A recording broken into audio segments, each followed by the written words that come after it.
નમસ્કાર વિદ્યાર્થી મિત્રો આપણે રિએક્ટિવ ઇન્ટરમીડિયેટ્સ ના પહેલા ભાગની અંદર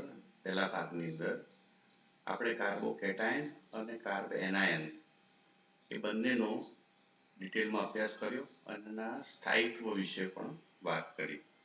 મિત્રો, આજે આપણે બાકીના જે ઇન્ટરમીડિયેટ્સ છે એના વિશે ડિટેલમાં અભ્યાસ કરીએ. મિત્રો, એમાંનું કાર્બોકેટાયન અને કાર્બ એનાયન પછી સૌથી અગત્યનું જે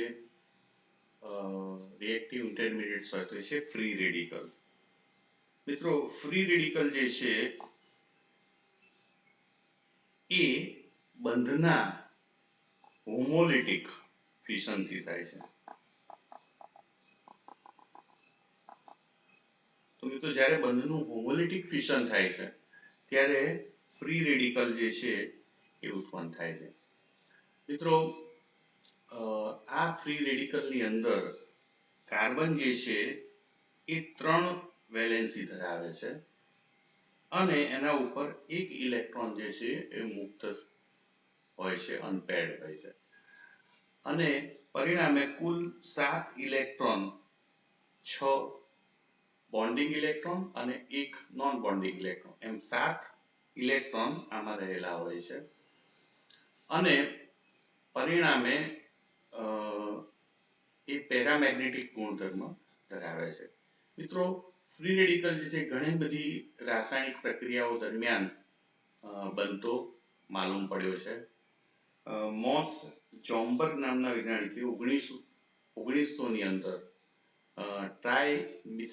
ટ્રાઇફિનાઇલ મિથાઇલ રેડિકલ જે છે એને આઇસોલેટ કર્યો હતો અને એ માટે રેડિકલ કેમિસ્ટ્રીના ફાઉન્ડર તરીકે પણ જાણીતા છે. મિત્રો, આપણે ફ્રી રેડિકલ કેવી રીતે મળે છે એની વાત કરીએ. મિત્રો, આપણે જાણીએ છીએ કે CH3CH3 છે એમાં 2 ઇલેક્ટ્રોન છે. જો એક ઇલેક્ટ્રોન જે છે એ આ CH3 પર આવે અને આ ઇલેક્ટ્રોન આ CH3 પર આવે કાર્બન ઉપર, તો આપણે ફી શું કહેવાથી બતાવેલું છે, આને કહેવામાં આવે છે હોમોલિટિક બોન્ડ ફિશન. હોમોલિટિક બોન્ડ ફિશન થવાને કારણે 2 મિથાઇલ ફ્રી રેડિકલ આપણને પ્રાપ્ત થાય છે. તો મિત્રો, જ્યારે પણ બંધનું હોમોલિટિક ફિશન થાય ત્યારે ફ્રી રેડિકલ મળે છે. મિત્રો, ફ્રી રેડિકલ જે છે એ ગેસિયસ ફોર્મમાં ઇઝીલી બનતા જોવા મળે છે અને મોટે ભાગે નોન પોલર અધ્રુવીય દ્રાવકોમાં એ વધુ અસ્તિત્વ ધરાવતા હોય છે. મિત્રો, એમને આઇસોલેટ કરવા એ મુશ્કેલ હોય છે કારણ કે એ ખૂબ જ ક્રિયાશીલ હોય છે, એટલે એમનું આઇસોલેશન પ્રમાણમાં મુશ્કેલ હોય છે.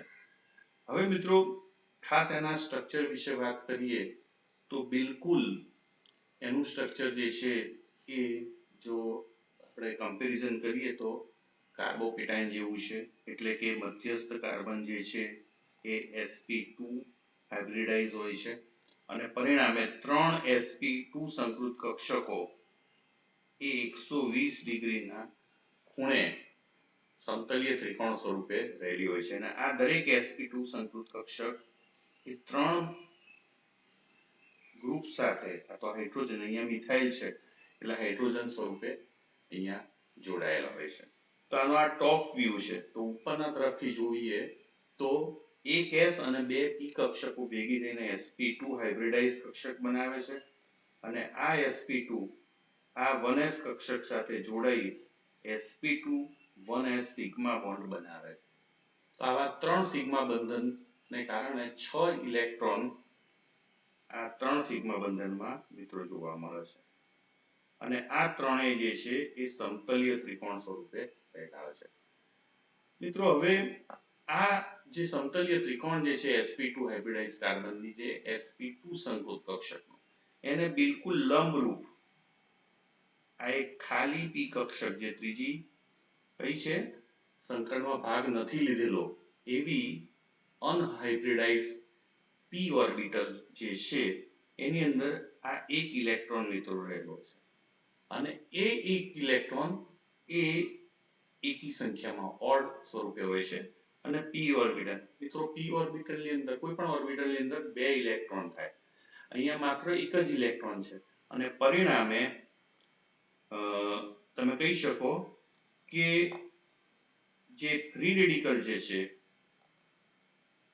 એ ડેફિશિયન્ટ છે ઇલેક્ટ્રોન તો ઇલેક્ટ્રોન ડેફિશિયન્ટ સ્પીસીસ છે એટલે હંમેશા ઇલેક્ટ્રોનની શોધમાં હોય એમાં ઇલેક્ટ્રોનની એક ઇલેક્ટ્રોનની ઉણપ હોય છે તો આનો અર્થ એમ થયો કે કાર્બોકેટાઇનની અંદર બે ઇલેક્ટ્રોનની ઉણપ હતી જ્યારે અહીંયા એક ઇલેક્ટ્રોનની ઉણપ છે તેમાં પોઝિટિવ ચાર્જ હતો જ્યારે આના ઉપર ઓડ ઇલેક્ટ્રોન નોન બોન્ડિંગ સ્વરૂપે રહેલો હોય છે તો ઇલેક્ટ્રોન સ્વરૂપે હવે મિત્રો એની સ્ટેબિલિટી વિશે વાત કરીએ તો મિત્રો સ્ટેબિલિટી માટે આપણે અગાઉ વાત કરેલી એમ કે જુદા જુદા ફેક્ટર જે છે કોઈ પણ સ્પીસીસની સ્ટેબિલિટી ઉપર ઇફેક્ટ કરતા હોય છે તો સૌથી પહેલી જે વાત જે છે એ ઇન્ડક્ટિવ ઇફેક્ટ મિત્રો ઇન્ડક્ટિવ ઇફેક્ટમાં આપણે મિથાઇલ પ્રાઇમરી સેકન્ડરી અને ટર્શિયરી ફ્રી રેડિકલ જે છે એની આપણે સ્થિરતાનો ક્રમ જે છે એ કેવી રીતે એના ઉપર ઇન્ડક્ટિવ ઇફેક્ટ અસર કરે છે એની આપણે વાત કરીએ મિત્રો મિથાઇલ જે ફ્રી રેડિકલ છે એમાં એક પણ આર સમૂહ નથી પ્રાઇમરી ફ્રી રેડિકલ એમાં એક આર સમૂહ આવેલો હોય છે સેકન્ડરી ફ્રી રેડિકલ છે એમાં બે ટર્શરી જે છે એમાં 3 આર સમૂહો મિત્રો આવેલા હોય છે હવે મિત્રો આપણે જાણીએ છીએ કે આ આર સમૂહો જે છે એ બધા પ્લસ આઈ અસર ધરાવે છે અને પરિણામે એ ઇલેક્ટ્રોન પૂરક અસર ધરાવે છે એટલે કે જે ફ્રી રેડિકલ જે ઇલેક્ટ્રોન ધરાવે છે એ કાર્બનને ઇલેક્ટ્રોન આપે છે અને પરિણામે આપણે જાણીએ છીએ કે કાર્બન પર ઇલેક્ટ્રોન ડેફિશિયન્સી છે અને ઇલેક્ટ્રોન પૂરે છે એટલે એની જે ડેફિશિયન્સી જે ભરપાઈ થાય છે અને પરિણામે સ્ટેબિલિટી જે છે એ વધે છે મિત્રો તો મિથાઇલમાં એક પણ આર ગ્રુપ નથી તો મિથાઇલ કરતા પ્રાઇમરી જે ફ્રી રેડિકલ જે છે એમાં એક પ્લસ આઈ અસર ધરાવતો આર સમૂહ હોવાથી એની ઇલેક્ટ્રોન પૂરક અસરથી સ્ટેબિલિટી જે છે કાર્બોકેટાઇનની એ વધે છે મિત્રો જે સેકન્ડરી એમાઇન છે એ રેડિકલ છે ફ્રી એમાં બે આર સમૂહ છે અને બંને આર સમૂહની વધુ ઇલેક્ટ્રોન પૂરક અસર પ્રાઇમરી કરતા એને કારણે આ વધુ સ્ટેબલ બને છે અને એ પ્રાઇમરી કરતા પણ એ વધુ સ્ટેબલ થાય છે જ્યારે ટર્શરી ફ્રી રેડિકલની અંદર 3 પ્લસ આઈ અસર ધરાવતા સમૂહ હોય છે અને પરિણામે એ સૌથી વધુ સ્થાયિત્વ પ્રાપ્ત કરે છે તો આમ ટર્શરી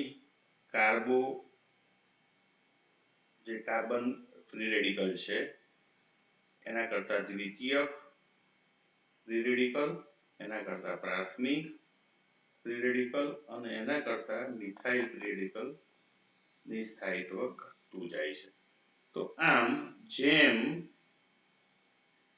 મિત્રો આર સમૂહોની સંખ્યા વધતી જાય છે એમ ફ્રી રેડિકલની સ્ટેબિલિટી વધતી જાય છે તો ઇન્ડક્ટિવ ઇફેક્ટને કારણે પ્લસ આ ઇન્ડક્ટિવ ઇફેક્ટને કારણે આની જે સ્થાયિત્વનો ક્રમ જે છે ફ્રી રેડિકલની અંદર એ આ પ્રમાણેનો મિત્રો જોવા મળે છે મિત્રો બીજું ફેક્ટર જે છે અહીંયા એ છે હાઇપર કોન્જ્યુગેશન મિત્રો હાઇપર કોન્જ્યુગેશનને આપણે સમજવા પ્રયત્ન કરીએ અહીંયા તમે જોઈ શકો છો કે પહેલું જે છે એ મિથાઇલ રેડિકલ છે મિત્રો મિથાઇલ રેડિકલમાં જે કાર્બન જે છે એની સાથે 3 હાઇડ્રોજન જોડાયેલા છે એની જોડે એક પણ કાર્બન જોડાયેલું નથી એટલે અહીંયા આલ્ફા એચ નથી મિત્રો અને આલ્ફા એચ ના હોય તો એમાં હાઇપર કોન્જ્યુગેશન થઈ શકે નહીં હવે હાઇપર કોન્જ્યુગેશન કેવી રીતે થાય છે તો કે હાઇપર કોન્જ્યુગેશનમાં જે ખાલી આ જે હાફ આ જે ફ્રી રેડિકલ જે છે હાફ ફિલ્ડ ઓર્બિટલ છે. તો હાફ ફિલ્ડ ઓર્બિટલમાં એક ઇલેક્ટ્રોન છે, એક ઇલેક્ટ્રોન ભરાયેલો નથી. હવે મિત્રો જ્યારે અહીંયા આલ્ફા પોઝિશનમાં જો કાર્બન આવેલો હોય તો આ ઇથાઇલ રેડિકલ જે છે એની વાત કરીએ તો આ જે આપણો ફ્રી રેડિકલ ધરાવતો કાર્બન છે એની આલ્ફા પોઝિશન ઉપર આ 1 2 અને એમ 3 આલ્ફા એટલે કે 3 આલ્ફા H આવેલા છે મિત્રો. અને આલ્ફા H 3 આવેલા હોય તો એના આ CH સિગ્મા બંધ એ આ ખાલી p કક્ષક ખાલી જે એની ઓર્બિટલ છે અર્ધ ભરાયેલી એમાં ઇલેક્ટ્રોન ડોનેટ કરે છે અને પરિણામે અહીંયા દ્વિબંધની રચના થાય છે અને અહીંયા બંધ રહેતો નથી એટલે આને કહેવામાં છે નો બોન્ડ રેઝોનન્સ. તો આ જે નો બોન્ડ રેઝોનન્સ જેને શું કહેવામાં આવે છે મિત્રો? Hyper conjugation. તો હાઇપર કોન્જ્યુગેશન જે છે એ અહીંયા થાય છે મિત્રો. એવી જ રીતે આ H પણ આ જ પ્રકારે નો બોન્ડ રેઝોનન્સ કે હાઇપર કોન્જ્યુગેશન થાય છે એવી રીતે અહીં પણ થાય છે મિત્રો. તો આમ 3 હાઇપર કોન્જ્યુગેટિવ સ્ટ્રક્ચર જે છે અહીંયા પ્રાપ્ત થાય છે અને જે કાર્બોકેટાયન આપણે ફ્રી રેડિકલ જે છે સ્થાયી બને છે. તો મિત્રો કાર્બોકેટાયનમાં પણ હાઇપર કોન્જ્યુગેશન થતું હતું અને અહીંયા ફ્રી રેડિકલમાં પણ હાઇપર કોન્જ્યુગેશન થાય છે. મિત્રો અહીંયા હાઇપર કોન્જ્યુગેશન જે થાય છે એનું કારણ શું? તો કે મિત્રો આપણે જાણીએ છીએ કે કાર્બન ને પડોશમાં આવેલો આલ્ફા કાર્બન એની સાથે જોડાયેલા 3 H. તો મિત્રો અહીંયા આ જે છે કાર્બન એ sp3 છે. તો sp3 કાર્બન સાથે અહીંયા H જોડાયેલો હોય છે અને આ બંધ જે છે એ sp3 1s સિગ્મા બંધ છે મિત્રો. એમાં સિગ્મા ઇલેક્ટ્રોન રહેલા હોય છે. હવે અહીં મિત્રો આ કાર્બન જે છે કે જેના ઉપર ફ્રી રેડિકલ રહેલો છે એ મિત્રો sp2 હાઇબ્રિડાઇઝ કાર્બન છે. એટલે એની આ 1 2 અહીંયા જુદા કલરથી દોરું છું 1 2 અને 3 આ 3 જે છે એ sp3 હાઇબ્રિડાઇઝ કક્ષક અને એ સમતલીય ત્રિકોણ બનાવે છે મિત્રો. એને લંબરૂપ આ જે આપણી p કક્ષક જે છે કે જેમાં એક જ ઇલેક્ટ્રોન રહેલો છે એમાં આ સિગ્મા ઇલેક્ટ્રોન બેક ડોનેશન કરે છે અને આ જે ઘટના જે છે એને કહેવામાં આવે છે હાઇપર કોન્જ્યુગેશન. તો મિત્રો આ CH નહીં આ CH પણ નજીક આવી છે કારણ કે અહીંયા સિંગલ બંધ છે CC વચ્ચે અને એ રીતે આ CH પણ. તો જેટલા આલ્ફા H આવેલા હોય એટલા હાઇપર કોન્જ્યુગેટિવ સ્ટ્રક્ચર જે છે એ મિત્રો શક્ય બને. તો હું એમ કહી શકું કે મિથાઇલની અંદર એક પણ આલ્ફા H નથી. તો મિથાઇલની અંદર એક પણ આલ્ફા H નથી અને પરિણામે હાઇપર કોન્જ્યુગેશન શક્ય નથી. પણ અહીંયા 1 2 અને 3 આલ્ફા H છે અને પરિણામે એ સિગ્મા ઇલેક્ટ્રોન જે છે એ અને આ અહીંયા પાઈ બંધ બનાવે છે અને આ બંધ તૂટે છે H આના ઉપર રેડિકલ આવે છે. તો આમ વારાફરતી IH અને IH પણ હાઇપર કોન્જ્યુગેશનમાં ભાગ લે છે. તો આમ 1 + 3 1 + 3 એમ કુલ 4 સૂત્રો શક્ય બને છે હાઇપર કોન્જ્યુગેટિવ સૂત્રો અને પરિણામે જેમ આલ્ફા H વધુ એમ હાઇપર કોન્જ્યુગેશન વધુ માત્રામાં થાય અને હાઇપર કોન્જ્યુગેશન વધુ એમ હાઇપર કોન્જ્યુગેટિવ સ્ટ્રક્ચર વધુ અને સંયોજન જે છે એટલે સ્પીસીસ આપણો આ રેડિકલ એ સ્થાયી બને છે. મિત્રો મિથાઇલમાં આલ્ફા H નથી એટલે આપણે હાઇપર કોન્જ્યુગેશન શક્ય નથી. અહીંયા 3 છે આલ્ફા એચ, 3. અહીંયા મિત્રો સેકન્ડરી ની અંદર 3 ને 3 6 છે આલ્ફા, તો 6 આલ્ફા એચ, અને આમાં 1 3 3 6 3 9 એમ કુલ 9 આલ્ફા એચ છે. તો અહીંયા એક પણ હાઇપર કોન્જ્યુગેટિવ સ્ટ્રક્ચર નહીં બને. અહીંયા 3 1 પ્લસ, અહીંયા 1 પ્લસ 6, અહીંયા 1 પ્લસ 9, આમ હાઇપર કોન્જ્યુગેટિવ સ્ટ્રક્ચર શક્ય બનશે. તો મિથાઇલ મુક્ત મૂલક કરતા પ્રાથમિક મુક્ત મૂલક, એના કરતા સેકન્ડરી મુક્ત મૂલક, એના કરતા ટર્શરી મુક્ત મૂલક કે જેમાં હાઇપર કોન્જ્યુગેશનની માત્રા વધતી જાય છે. તો જેમ આલ્ફા એચ વધે એમ હાઇપર કોન્જ્યુગેશન વધુ, અને હાઇપર કોન્જ્યુગેશન વધુ તો એ સંયોજનની સ્ટેબિલિટી એ રેડિકલની વધુ જોવા મળે છે. તો ત્રીજો જે છે એ છે હાઇબ્રિડાઇઝેશન. હાઇબ્રિડાઇઝેશન એટલે મિત્રો સંકરણ. તો સંકરણમાં શું થાય છે? તો અગાઉ આપણે ચર્ચા કરી ચૂક્યા છીએ કે sp3 કાર્બન હોય એની હાઇબ્રિડાઇઝ કક્ષક મોટી હોય છે, sp2 કાર્બન જે છે એની પ્રમાણમાં નાની હોય છે, અને sp હાઇબ્રિડાઇઝ કાર્બન જે છે એની એના કરતા પણ નાની. તો આ કક્ષક નાની થવાનું કારણ શું? તો કે અહીંયા જે s લક્ષણ,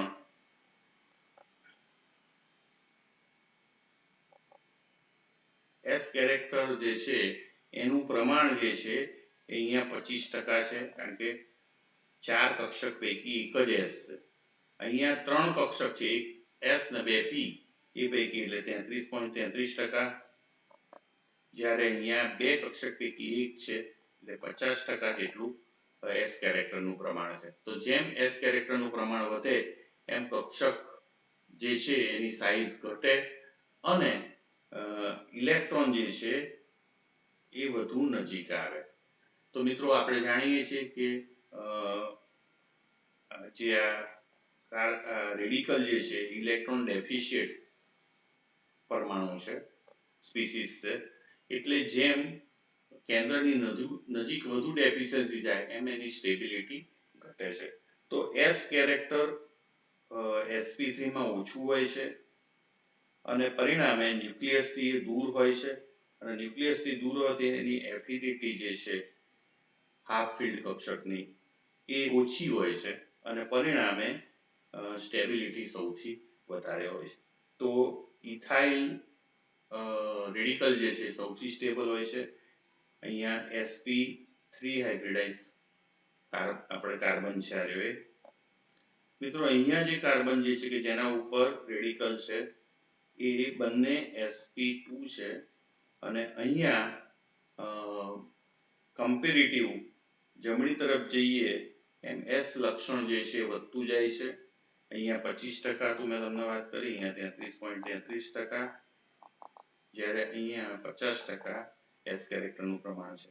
એટલે જમણી તરફ જઈએ એમ s કેરેક્ટર વધે છે, અને ઓર્બિટલ જે છે હાઇબ્રિડાઇઝ ઓર્બિટલ એટલે વધુ ક્લોઝર આવે છે ન્યુક્લિયસથી, અને પરિણામે ઇલેક્ટ્રોન એફિનિટી હાફ ફિલ્ડની જે છે ફ્રી રેડિકલની એ વધે છે, અને જેમ એ વધે એમ સ્ટેબિલિટી ઘટે છે. તો આમ મિત્રો આપણે કહી શકીએ કે જે sp3 હાઇબ્રિડાઇઝ કાર્બન છે એના કરતા sp2 અને sp2 કરતા sp એ જમણી તરફ જઈએ એમ સ્ટેબિલિટી જે છે એ ઓછી થતી જાય છે, તો સ્થાયિત્વ ઘટે છે. તો આમ હાઇબ્રિડાઇઝેશનની મદદથી આપણે આ બાબતને સમજાવી શકીએ છીએ. મિત્રો પછીનું જે ફેક્ટર જે છે એ રેઝોનન્સ છે. મિત્રો જ્યારે પણ દ્વિબંધને એકાંતરે જે કાર્બન આવેલો છે એના ઉપર આવો ફ્રી રેડિકલ એટલે કે ફ્રી રેડિકલ ને એકાંતરે પાઇ બંધ આવેલો હોય ત્યારે રેઝોનન્સ શક્ય બને છે. મિત્રો આ જે છે એ અહીંયા આપે છે અને આ તો આપણને અહીંયા રેઝોનન્સ જોવા મળે છે. મિત્રો રેઝોનન્સ કેવી રીતે થાય છે એ બાબતને આપણે સમજવા પ્રયત્ન કરીએ. તો કે આ ઇલેક્ટ્રોન જે છે એ અહીંયા આપે છે, આ ઇલેક્ટ્રોન જે છે એ અહીંયા આપે છે અને આ ઇલેક્ટ્રોન સિંગલ અહીંયા જાય છે. એટલે પાઈ ઇલેક્ટ્રોન બે બાજુ વહેંચાય છે અને પરિણામે આ પ્રકારનું સ્ટ્રક્ચર જે છે આપણને પ્રાપ્ત થાય છે. તમે જુઓ છો કે આ કાર્બન ઉપર ફ્રી રેડિકલ એટલે કે ઇલેક્ટ્રોન હતો એ હવે બીજા કાર્બન ઉપર ગયો. તો જેમ ડીલોકલાઇઝેશન વધુ રેડિકલનું એમ એની સ્ટેબિલિટી વધી. તો એલાઇલિક રેડિકલ જે છે એમાં મિત્રો સ્ટેબિલિટી જે છે એ વધે છે કારણ કે સંસ્પંદન થાય છે. બેન્ઝાઇલિક મુક્ત મૂલક છે એમાં પણ મિત્રો એવું થાય છે કે આ ઇલેક્ટ્રોન જે છે એ અહીંયા સિંગલ ઇલેક્ટ્રોન, આ બંધનો એક ઇલેક્ટ્રોન અહીંયા અને એક ઇલેક્ટ્રોન અહીંયા, એટલે આ પ્રકારનું આપણને સૂત્ર મળે છે. અને અહીં ફરીથી આ દ્વિબંધ અને આ બંને એકાંતરે હોવાથી ફરીથી આ ઇલેક્ટ્રોન અહીંયા, આ ઇલેક્ટ્રોન સિંગલ અહીંયા અને આ ઇલેક્ટ્રોન અહીંયા, તો આપણને આ પ્રકારનું સૂત્ર મળે. તો મિત્રો તમે જોઈ શકો છો કે જે ફ્રી રેડિકલ ધરાવતો કાર્બન જે છે એને એકાંતરે કોન્જ્યુગેટેડ સ્થિતિમાં જો દ્વિબંધ આવેલો હોય તો રેઝોનન્સ શક્ય બને છે. તો એલાઇલિક અને બેન્ઝાઇલિક રેડિકલ જે છે એ સંસ્પંદનને કારણે સ્થાયી બને છે. તો તમે અહીંયા જોઈ શકો છો, અહીં સરસ રીતે પાઈ ઇલેક્ટ્રોનનું બે બાજુ સિંગલ, અહીંયા ફિશ હુક એરો દોરવાનો છે મિત્રો. અને આ જે છે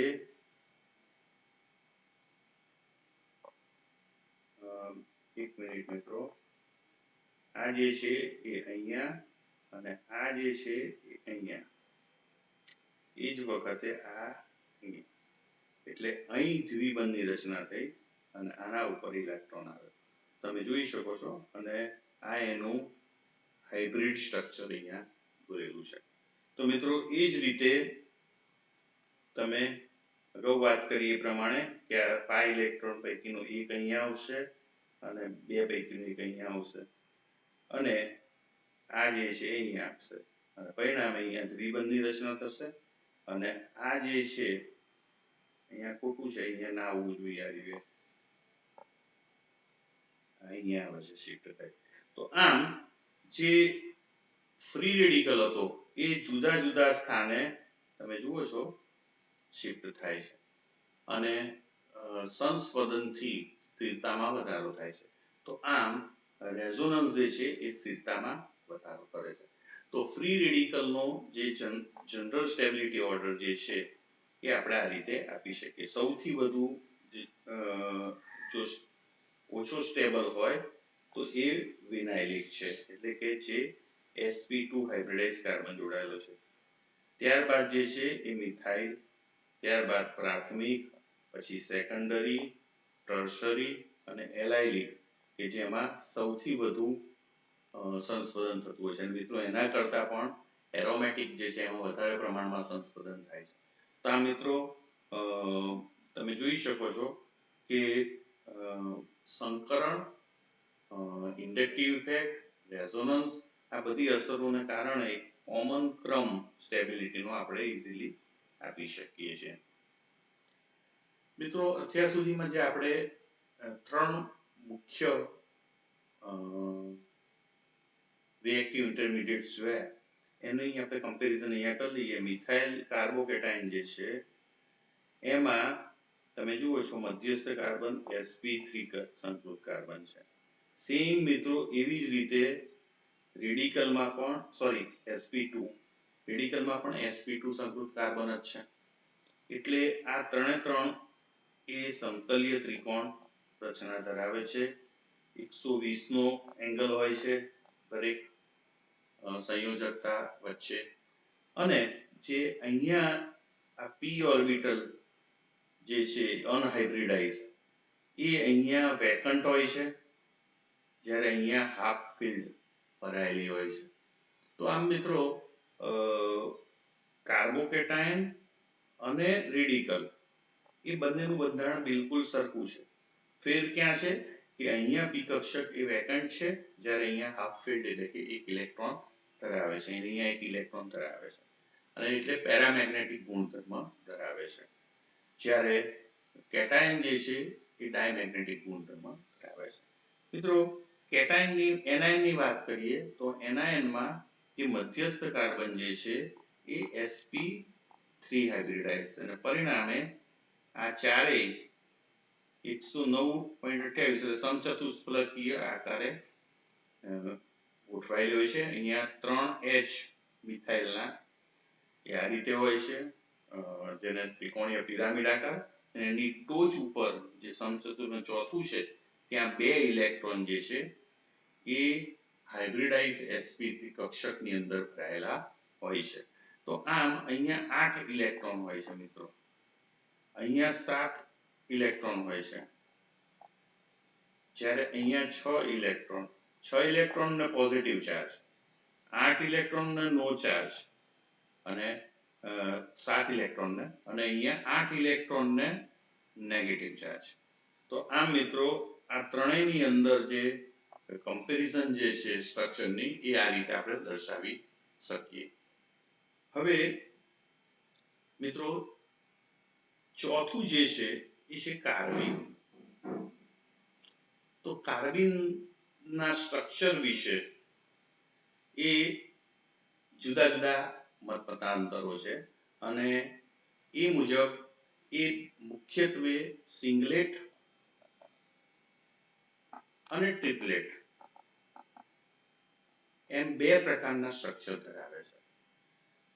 મિત્રો એમાં કાર્બન સાથે 2 વેલેન્સી જોડાયેલી હોય છે કે જેમાં 4 ઇલેક્ટ્રોન થાય છે, જ્યારે એમાં બાકીના 2 ઇલેક્ટ્રોન જે છે એ કઈ કક્ષકમાં રહેલા છે, તો એના માટે એક સિંગલેટ બંધારણ છે અને બીજું છે ટ્રિપલેટ. તો તમે અહીંયા જોઈ શકો છો કે આ કાર્બન જે છે એ sp2 હાઇબ્રિડાઇઝ કાર્બન છે, અને આ જે છે એ sp2 હાઇબ્રિડાઇઝ કક્ષકની અંદર 2 ઇલેક્ટ્રોન રહેલા છે. આ બંને ઇલેક્ટ્રોન જે છે એ એક જ હાઇબ્રિડાઇઝ કક્ષક, જ્યારે આ જે છે પી કક્ષક અનહાઇબ્રિડાઇઝ એ વેકન્ટ હોય છે. તો આ જે છે એમાં બંને ઇલેક્ટ્રોન જે છે એ યુગ્મિત હોય છે, એટલે એક પણ ઇલેક્ટ્રોન અયુગ્મિત હોતા નથી, ને પરિણામે એને સિંગલેટ અવસ્થા કહેવામાં આવે છે. આ સિંગલેટ અવસ્થા ધરાવતું જે સ્ટ્રક્ચર જે છે એમાં કાર્બન જે છે sp2 હાઇબ્રિડાઇઝ હોય છે, અને CH2 જે છે એ બંને H અથવા આ ગ્રુપ જે છે એ V શેપમાં રહેલા હોય છે, અને એમનો એંગલ જે છે બોન્ડ એંગલ 102 ડિગ્રીનો હોય છે.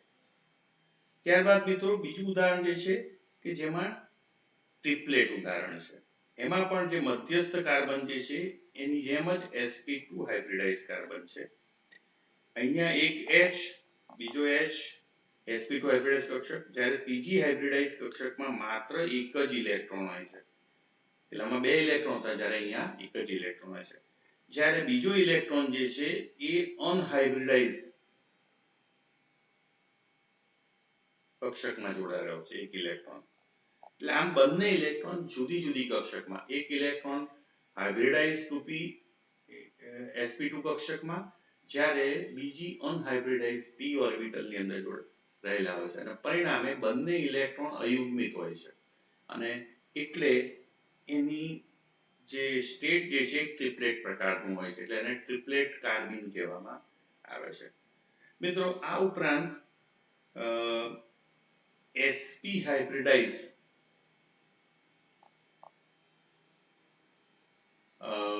કાર્બિન પણ અસ્તિત્વ ધરાવે છે, મધ્યસ્થ કાર્બન, કે જેમાં 2 સમૂહ રેખીય અવસ્થામાં જોડાયેલા હોય છે, અને બાકીના 2 ઇલેક્ટ્રોન પેલી વેકન્ટ અનહાઇબ્રિડાઇઝ ઓર્બિટલમાં જોડાયેલા હોય છે, p. અને પરિણામે અહીં પણ બંને ઇલેક્ટ્રોન અયુગ્મિત હોવાથી એને ટ્રિપ્લેટ બંધારણ કહેવામાં આવે છે. તો એમાં બંને ઇલેક્ટ્રોન અયુગ્મિત હોવાથી એ પેરામેગ્નેટિક હોય છે, જ્યારે પહેલું જે સિંગલેટ બંધારણ જે છે એમાં બંને યુગ્મિત હોવાથી એ ડાયમેગ્નેટિક પ્રોપર્ટી ધરાવે છે.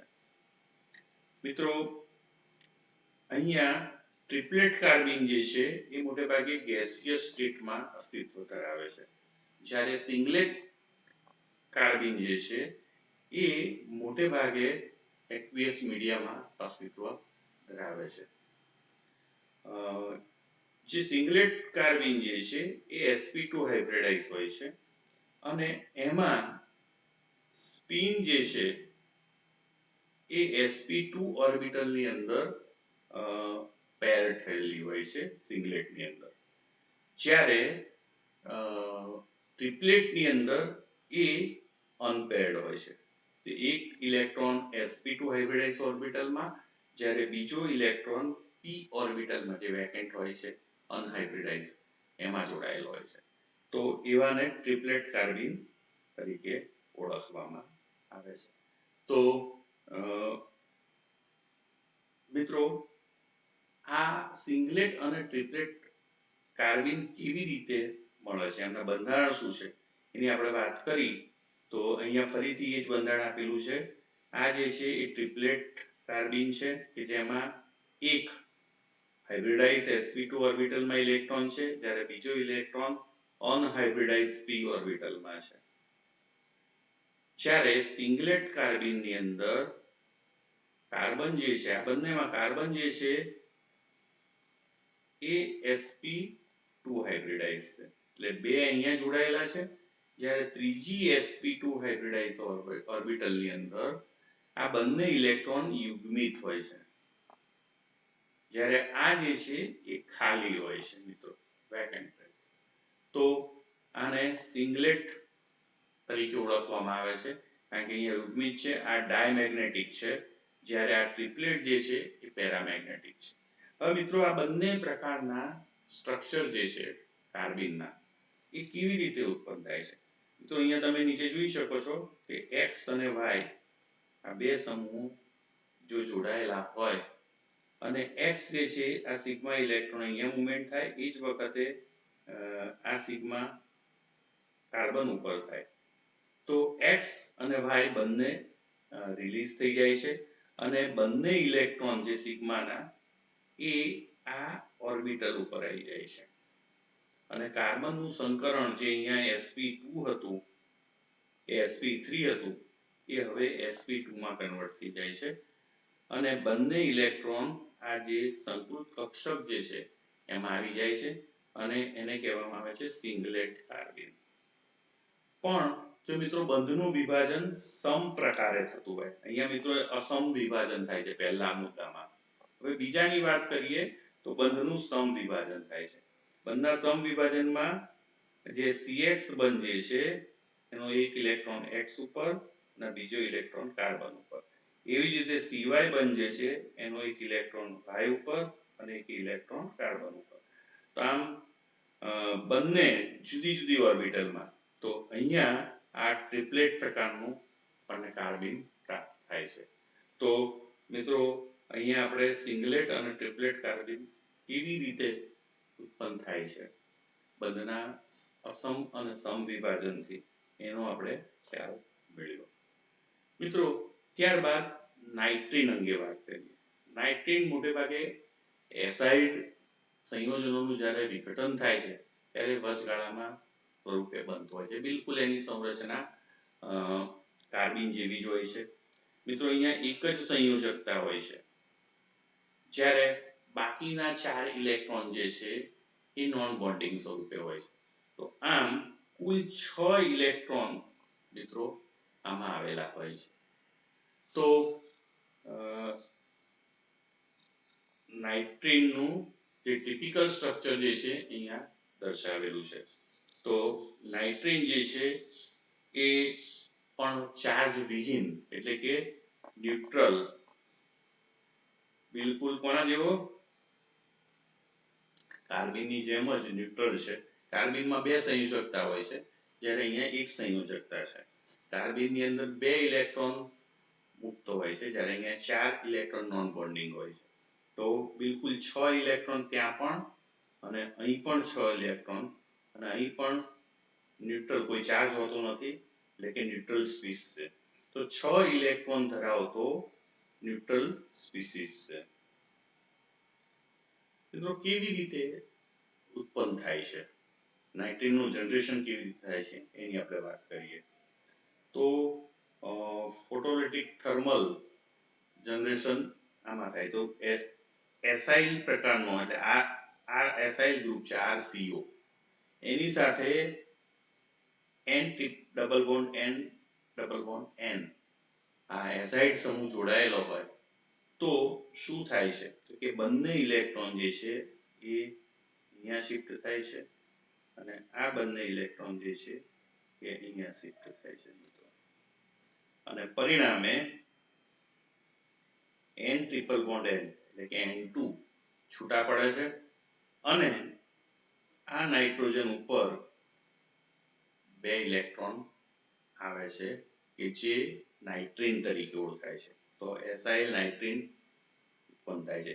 તો એસાઇડમાંથી N2 દૂર થવાથી આપણને આ નાઇટ્રીન મળે છે. મિત્રો ત્યાં આલ્કાઇલ એસાઇડ હોય તો એ જ પ્રકારે આ બંધના, જો મિત્રો અહીંયા જે રીતે આ ઇલેક્ટ્રોન અહીંયા ગયા હતા ને આ બંધના, એટલે આ બંધ બિલકુલ તૂટી જાય છે અહીંથી.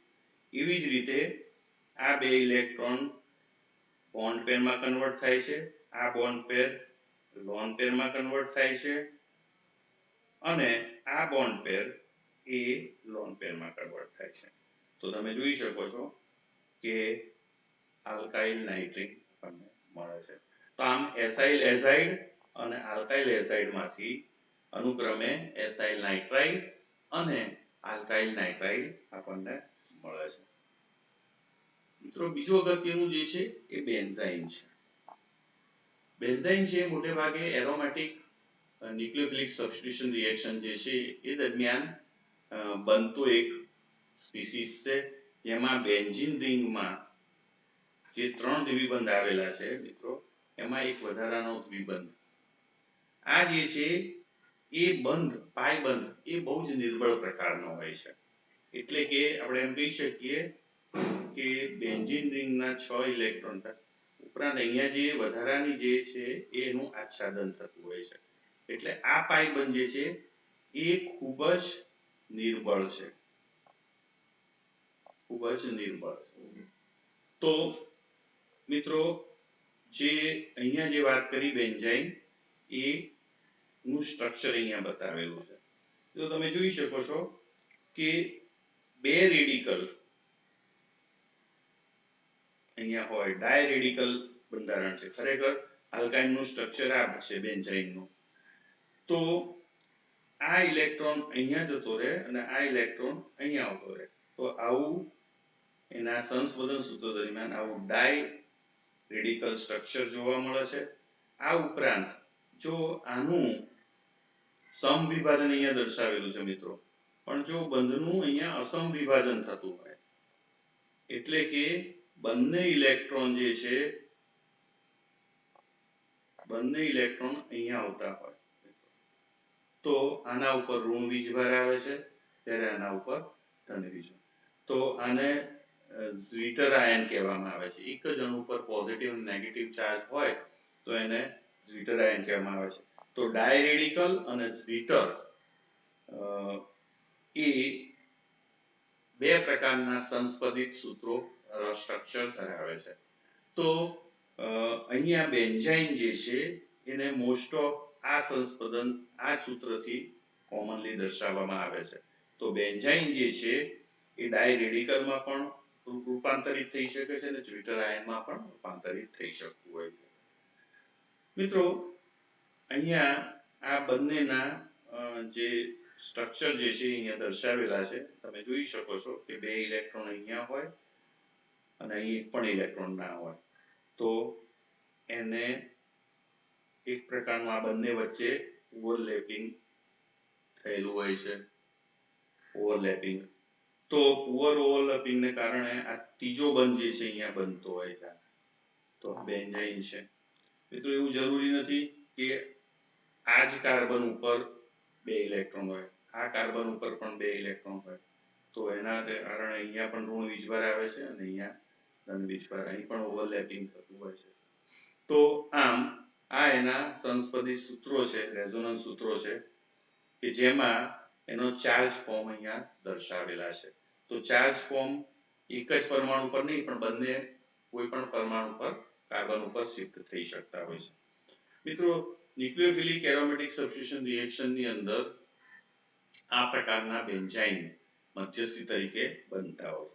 તો સૌપ્રથમ Cl દૂર થવાથી મિત્રો આ પ્રકારનું બેન્ઝાઇન મળે છે અને પછી એમાંથી NH2 નું વિસ્થાપન થાય છે. હવે એ પ્રક્રિયા વિધિ કેવી રીતે થાય છે એને સમજવા પ્રયત્ન કરીએ. તો સૌપ્રથમ જે છે આ બેઝ જે છે એ H ને લઈ લે છે અને આ જે છે અહીંયા શિફ્ટ થાય છે, એ જ વખતે આ અહીંયા શિફ્ટ થાય છે અને આપણને આ બેન્ઝાઇન મળે છે. મિત્રો આ બેન્ઝાઇન જે છે એના બંને કાર્બન જે છે એના ઉપર આ NH2 સમૂહ એટેક કરી શકે છે. જો અહીં એટેક કરે તો અને અહીં એટેક કરે તો. જો અહીં એટેક કરે તો આપણને આ પ્રમાણે NH2 જોઈન્ટ થાય છે અને આ બાજુ એટેક કરે તો આ પ્રમાણે NH2 જોઈન્ટ થાય છે.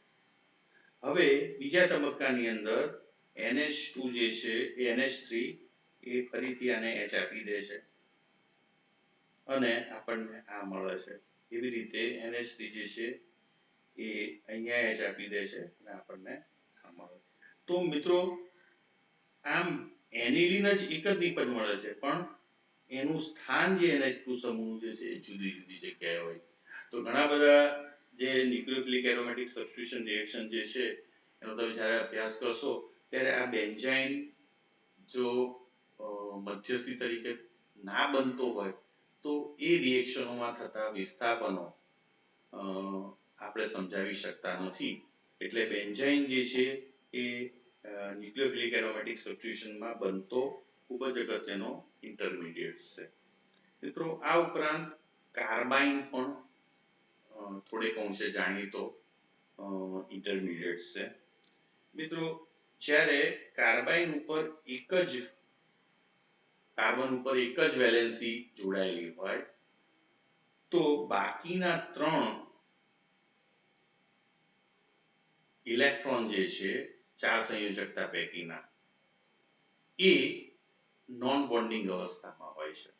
એટલે મિત્રો કુલ આમાં 5 ઇલેક્ટ્રોન હોય છે, 2 બોન્ડિંગ અને 3 નોન બોન્ડિંગ. તો 5 ઇલેક્ટ્રોન કુલ છે. હવે મિત્રો આ જે છે એમાં તમે એનું બંધારણ જોઈ શકો છો કે એ ત્રણેય ઇલેક્ટ્રોન જે છે આ નોન બોન્ડિંગ એ પૈકીનો એક રેડિકલ સ્વરૂપે હોય અને એક પેરિંગ હોય. એટલે કે એક આ રીતે હશે અને બીજો આ રીતે હશે, આ પેરિંગમાં, અને એક આ રીતે. જો આવી રીતે હોય તો એક અયુગ્મિત ઇલેક્ટ્રોન કહેવાય અને એક ઇલેક્ટ્રોન અયુગ્મિત હોય તો 2s+1 મુજબ એનું સ્ટેટ ડબલેટ થાય. તો આમ મિત્રો આ પ્રકારના ને ડબલેટ કહેવામાં આવે છે કારણ કે અહીંયા એક પેર થયેલી છે. તમે જોઈ શકો છો અહીંયા એક પેર છે ત્યારે અહીંયા એકલો છે રેડિકલ. તો એક રેડિકલ હોય અને એક પેર હોય,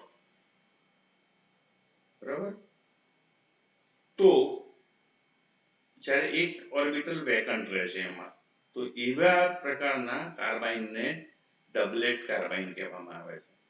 મિત્રો અહીંયા જો એક R હોય ને બાકીની ત્રણેય ઓર્બિટલની અંદર એક એક હોય ઇલેક્ટ્રોન, એટલે કે ત્રણે રેડિકલ સ્વરૂપે હોય, તો મિત્રો ત્રણેય અયુગ્મિત અવસ્થામાં હશે. એટલે અહીંયા 2s+1 મુજબ ક્વાર્ટેટ સ્ટેટ થાય. તો અહીંયા સ્ટેટ ક્વાર્ટેટ થાય છે. તો એક ડબલેટ અને એક ક્વાર્ટેટ એમ બે પ્રકારે આ 3 ઇલેક્ટ્રોન ગોઠવાઈ શકે છે. તો તમે અહીં કાર્બાઇનનું તમે જોઈ શકો છો કે એક જ ગ્રુપ જોડાયેલો છે અને એની સાથે આ જે બીજી ઓર્બિટલ જે છે એમાં યુગ્મિત થયેલા છે પેરમાં છે ઇલેક્ટ્રોન, જ્યારે આમાં અનપેર્ડ છે અને આ જે છે વેકન્ટ છે. તો એક વેકન્ટ, એક અનપેર્ડ અને એ જે છે એ ડબલેટ સ્ટેટ છે. તો મિત્રો આ કાર્બનનું ડબલેટ સ્ટેટ છે. તો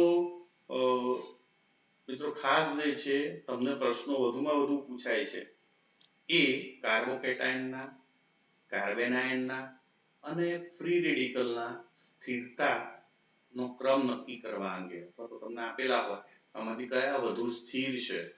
તો રેઝોનન્સ, જેને સંશોધન કહીએ છીએ, હાઇપર કોન્જ્યુગેશન,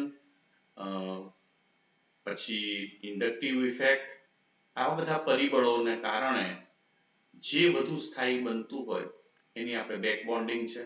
તો આવતા ચેપ્ટરની અંદર આપણે ખાસ આવા સ્ટેબિલિટી ક્રમ, જે સ્થાયિત્વના ક્રમ જે છે એ નક્કી કરવાનો પ્રયત્ન કરીશું અને ખૂબ જ અગત્યના છે, કારણ કે એવા પ્રશ્નો કાર્બોકેટાયનના સ્થિરતાનો ક્રમ નક્કી કરો કે કાર્બેનાયનના સ્થિરતાનો ક્રમ નક્કી કરો કે ફ્રી રેડિકલનો ક્રમ નક્કી કરો, એમાં બહુ બધા જુદા જુદા ફેક્ટર જે છે ભાગ ભજવતા હોય છે. તો એ અવારનવાર તમને પૂછાતા હોય છે. તો ફરીથી આપણે રિએક્ટિવ ઇન્ટરમીડિયેટમાં વારાફરતી કાર્બોકેટાયનની સ્થિરતા, કાર્બેનાયનની સ્થિરતા, ફ્રી રેડિકલની સ્થિરતા, આ બધાના ક્રમ નક્કી કરવા ઉદાહરણો સાથે આપણે એ ક્રમ નક્કી કરવા પ્રયત્ન કરીશું. ત્યાં સુધી રજા આપશો. નમસ્કાર.